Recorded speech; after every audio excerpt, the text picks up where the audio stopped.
Bom, pessoal, dentro ainda de físico-química, dentro de equilíbrio químico, hoje a gente vai falar um pouco sobre ionização de ácidos, ionização de bases e hidrólise de sais. A gente já sabe que esse processo de ionização de ácidos, como que acontece? O ácido ele é um composto covalente, só que ele é um composto covalente especial. Por quê? Porque em meio aquoso ele consegue se ionizar, ele consegue se transformar em íons, ele consegue liberar como único cátion o nosso H+. A gente está pensando na definição de ácidos diarrênios ou a definição de Bronsted, pensando que aquele ácido é aquele que vai liberar o H+, que é a minha espécie doadora de H+. Então, a gente sabe, vamos pegar aqui um ácido simples. O nosso ácido clorídrico, por exemplo, quando é colocado em água, ele vai liberar H+, mais Cl-, isso aqui em meio aquoso. Pensando em ácido e pensando também em equilíbrio químico, em força de ácidos, tudo que nós já vimos esse ano e o ano passado. Nós sabemos que um ácido vai ser mais forte quanto mais ele ionizar, quanto maior for o seu alfa. Porque o que é o alfa? O alfa é o número de moléculas que ionizou sobre o número de moléculas que não ionizou. Quanto maior for esse alfa, maior for essa constante de ionização, esse tanto que meu ácido ioniza, mais forte é o meu ácido. Porque, se vocês se lembram do primeiro ano, ácidos fortes são aqueles que ionizam mais que 50% das moléculas. Ácidos moderados são aqueles que ionizam de 5 a 50%. E ácidos fracos, aqueles que ionizam menos que 50% das moléculas. Menos que 5% das moléculas. Então, beleza. Já que a gente sabe sobre força de ácido, vamos pensar agora em constante de equilíbrio. A minha constante de equilíbrio é dada sempre por produto sobre reagente. Se eu estiver falando de Kc, em função da concentração, é a concentração do produto sobre a concentração do reagente. Para os ácidos, eu sei que para ele ionizar, eu precisei de água. Então, aqui eu posso colocar o H3O+ sendo formado. Então, aqui ficaria o meu K para essa reação seria o meu H3O+, pensando que eu juntei com a água, vezes o meu Cl- sobre o meu HCl e aqui a minha água. O que acontece então? Essa minha água, eu sei que ela está no estado líquido. Se ela está no estado líquido e não aquoso, porque é água, então não dá para estar no aquoso, ela não entra na minha expressão. Por quê? Porque ela é constante. Se ela não entra na minha expressão, quer dizer que eu não preciso usar esse H3O+.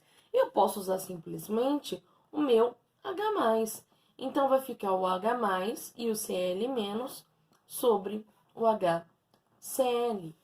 Essa é a constante de ionização para ácidos, o H+, e depois o ânion negativo sobre o meu ácido. Como é a constante de ionização para ácido, nós chamamos isso de Ka.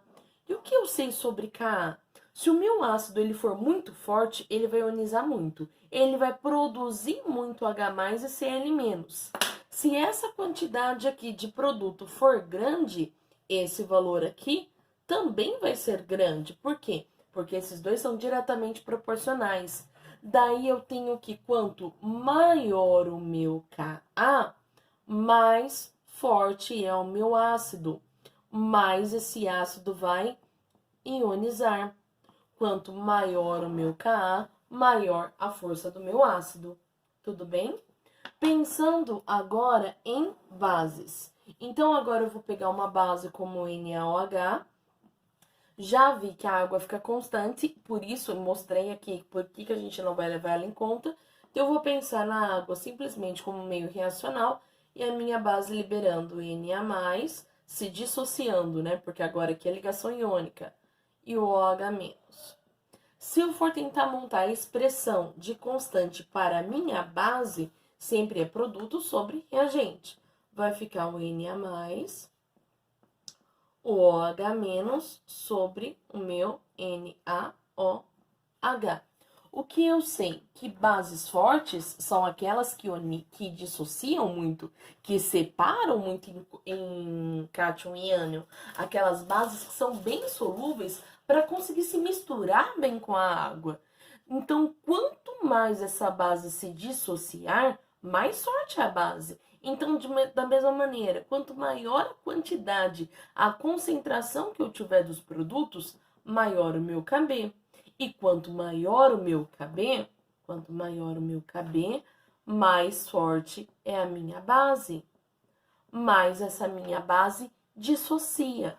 Então, esses valores de Ka e Kb vão estar se referindo à força do meu ácido e à força da minha base. Por que a força? Porque pensando em Ka e em Kb, esse Ka vai falar o quanto ionizou, o Kb o quanto dissociou. E quanto mais ioniza ou mais dissocia, maior a força desse meu ácido ou base. Tudo bem? Então, isso aqui é a nossa parte de ionização de ácidos e aqui a dissociação para as nossas bases. Do mesmo jeito que na água a gente estudou o Kw e depois o pH, que era a concentração hidrogeniônica, mas o log disso, aqui também vai aparecer, por exemplo, o pKa ou o pKb. O que é esse pKa e pKb? pKa é menos log do meu Ka. Então, se é menos log do Ka, e aqui o pKb vai ser menos log do Kb. Se é menos o log, quer dizer que eles vão ser inversamente proporcionais. E se eles são inversamente proporcionais, o que eu posso falar? Que quanto maior o meu Ka, quando o meu Ka for grande, aqui como esse número vai ser, vou inverter o sinal, esse pKa vai ser pequeno. Quando o meu ácido era muito forte, o meu pH era muito pequeno. Aqui, quanto maior o meu Kb, menor o meu pKb. É só lembrar de pH que não vai ter como errar isso. Tudo bem? Então, beleza. Isso para ionização dos ácidos. Agora, hidrólise dos sais. O que é hidrólise dos sais? Eu sei que o meu sal, em meio aquoso, ele se dissocia, ele separa em carga. Carga mais e carga menos, cátion e ânion. E a gente viu também que esse meu sal, quando é colocado em meio aquoso, o sal ele é o produto da reação de neutralização. O produto da reação que eu tinha entre um ácido mais uma base. E a gente falava, olha, ácido mais base neutraliza e forma sal mais água. A gente sabe que o ácido tem aquele pH menor que 7, a base tem o meu pH maior que 7, e a gente esperava que o meu sal tivesse um pH igual a 7, afinal, ele neutralizou, o ácido neutralizou a base. Só que isso é um mundo perfeito, onde eu tenho um ácido que ioniza muito, uma base que dissocia muito, um ácido forte e uma base forte. Se eu tiver, aqui no meu primeiro caso, um ácido forte e uma base forte, esse sal formado aqui, com certeza terá o meu pH igual a 7. Só que ter o ácido forte e a base forte não é a única coisa que pode acontecer no meu exercício. Às vezes, por exemplo, eu tenho um ácido forte com uma base fraca. Por exemplo, eu tenho aqui como ácido forte o HCl e vou pegar uma base fraca, vou pegar uma base de amônia, o NH4OH. Quando eu formo um sal, isso vai formar água, né? Como toda reação de neutralização, e vai formar o NH4Cl. Eu sei que esse NH4Cl, por estar em meio aquoso, por eu ter água nesse meio, ele separa em cargas. Separa em NH4+, mais Cl-. O que é a hidrólise dos sais?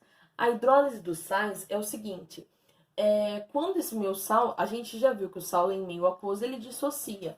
Só que, além de dissociar, quando eu tenho um cátion proveniente de uma base fraca, ou quando eu tiver um ânion proveniente de um ácido fraco, esse cátion da base fraca ou esse ânion do ácido fraco reage com a água. E a partir do momento que ele reage com a água, ele vai mexer no meu pH do meio. Como assim? O Cl veio do HCl, que era um ácido forte. Quer dizer que ele continua como Cl- normal.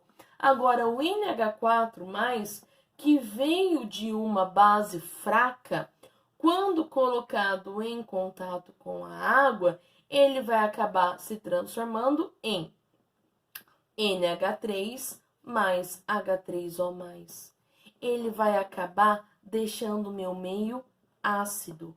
Se ele deixa o meu meio ácido, quer dizer que, mesmo eu tendo uma reação de neutralização, mesmo eu tendo produzido um sal, o meu pH não ficou igual a 7. Se no final eu formei ainda uma quantidade de H+, que não está sendo neutralizada por ninguém, o pH desse meu meio é menor que 7. Por que menor que 7? Porque o meu cátion acaba reagindo e no momento que ele reage, ele deixa o meu meio ácido. Nosso terceiro caso, a gente já viu um exemplo onde eu tenho os dois sortes, onde o ácido é forte. Agora, onde o ácido é fraco e a base é forte. Por exemplo, eu vou pegar aqui o ácido cianídrico mais o NaOH. Isso vai formar o cianeto de sódio mais água. O cianeto de sódio em água se separa em Na+, mais Cn-. O que eu sei que acontece? Eu sei que o Na+, por ter vindo de uma base forte, ele não reage com ninguém, ele não hidrolisa, não reage com a água, ele continua com Na+. Só que o Cn-, como veio de um ácido fraco, vai acabar hidrolisando, vai acabar reagindo com a água.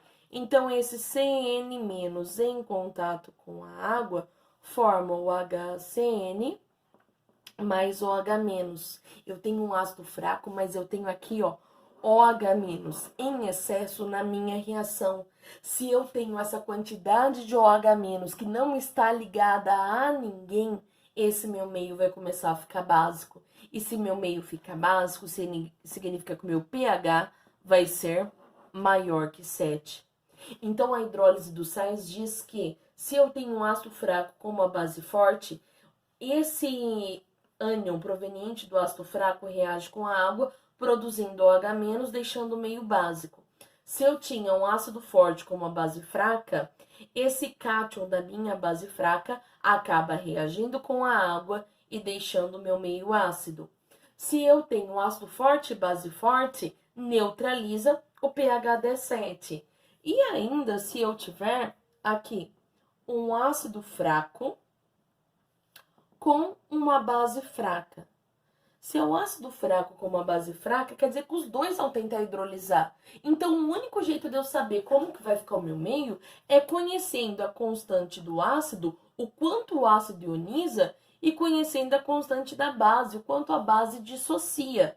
E aí, conhecendo esses dois, se o meu Ka for exatamente igual a Kb, o meu pH vai ser neutro. Se o meu Ka for maior que o Kb, quer dizer que o ácido é um pouco mais forte que a base, o meu pH vai ser menor que 7, porque o meu meio vai ser ácido. Se o meu Kb for maior que o Ka, quer dizer que a base dissocia mais, a base separa mais em cargas, então o meu pH vai ser maior que 7, porque o meu meio vai ser básico. Então, quando é ácido fraco e base fraca, eu só vou saber se o meu meio é ácido, básico ou neutro conhecendo o pH. Mas independente disso, independente dele ser ácido ou básico, ele vai ser levemente ácido ou levemente básico. Esses pHs aqui vão estar muito próximos de 7. Por quê? Porque são ácidos fracos, porque são bases fracas. Tudo bem?